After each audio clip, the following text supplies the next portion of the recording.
Everybody, welcome back.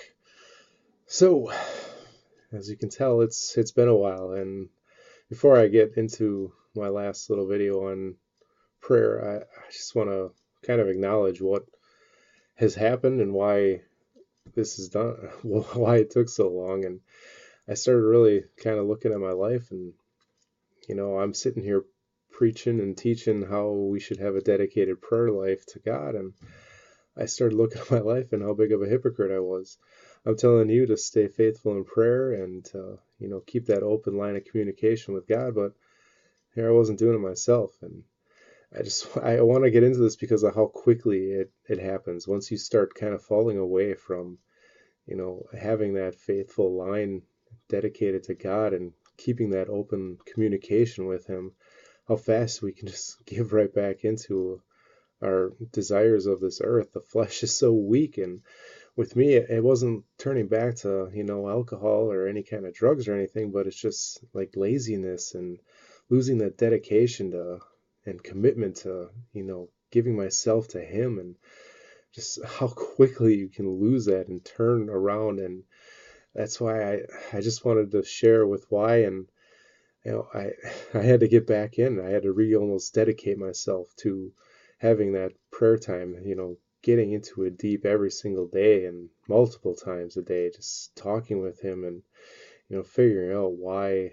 I just turned away so quickly. But luckily, the Lord is graceful, He is merciful, and He always brings us back. We can stumble upon things that we come across in this world, but if we stick with Him, He's always going to have an answer for us. And here we are back to it. So the last part I do want to get into is just kind of a how to pray. And I started thinking about it. I don't need to tell you how to pray, but if I can make a recommendation on just a way to keep it from getting repetitious and getting a little selfish, the way I pray is a little acronym of ACTS that I learned, and that's ACTS. And the first is the A, is to acknowledge God.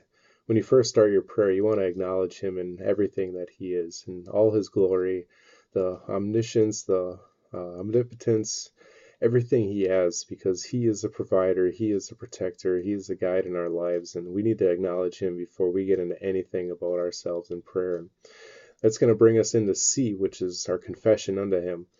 So you can confess any sins, and we are human, and we are going to fail regardless of how dedicated, how motivated we are into living our lives for Him. But we are in the end always going to end up failing at some point. So we need to confess any sins that we did commit to God and ask for that forgiveness, because He's granted it to us. But we need to stay faithful in knowing that we have done wrong, and we got to confess those sins unto Him.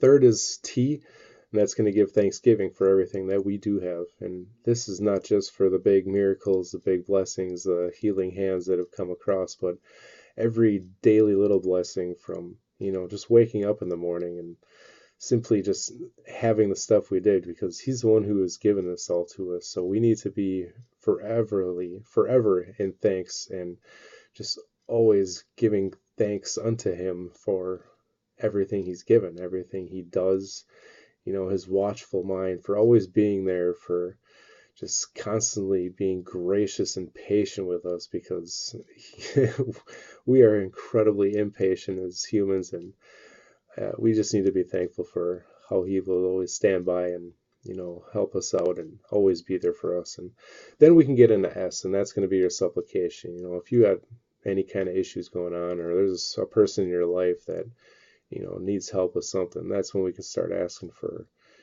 personal preferences, like I had to get into myself, just asking for motivation, for His patience with me, and just helping push me to get back into this, and just being grateful that I have this opportunity to be able to continue to share with you. And so that's just a way that I like to pray. It keeps it, kind of focused. It keeps it fresh every day, so that you don't, fall into a repetitious prayer, which can get, I don't know, we almost kind of lose sight of what we're actually praying for, and it just becomes words that come out of our mouth. So I just wanted to share that. And there was a couple of comments and questions, a couple misconceptions, I guess, of what prayer is. And to finish this off, I just kind of wanted to get into those. And the first one is really a lot of people will say that God doesn't answer my prayers. And well, that's just plain and simply not true, because we kind of tend to think that these answers are always going to be yes. But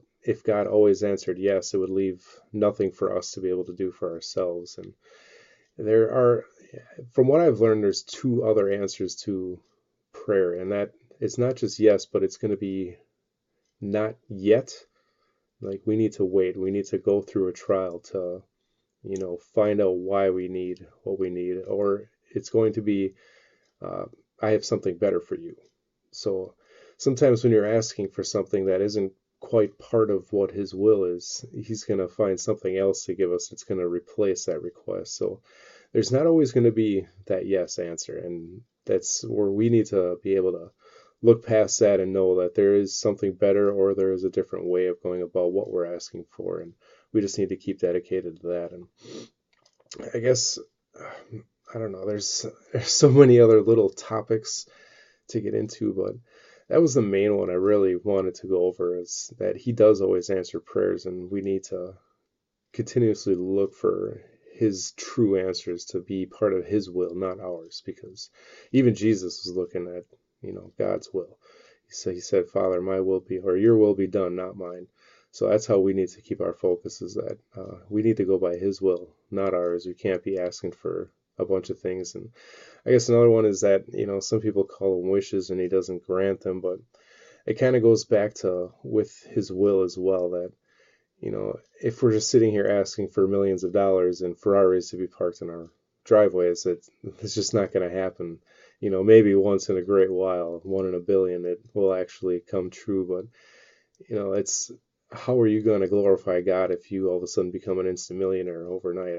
Are we truly going to, take that money and do everything we can to glorify his name with it? Or is it going to turn us into some kind of selfish snob that is only going to spend it on ourselves, and we're going to fall in love with the almighty dollar and, a bunch of material things? So, we got to just kind of stick to basics in life, and, be thankful for what we've got, be thankful for everything he has blessed us with, and, just always be giving thanks to him, acknowledging who he is. And I'm so thankful that he's brought me back to this, to finally push to keep this series going and, continue on, because, that's got to be our mission in life, and how we can glorify God, how we can spread his word, share the gospel of what he's done through his son, and, just be eternally grateful that we have the salvation through Christ's blood that has washed us clean and gives us that open communication through prayer that we can use each and every day to just continue to talk to him and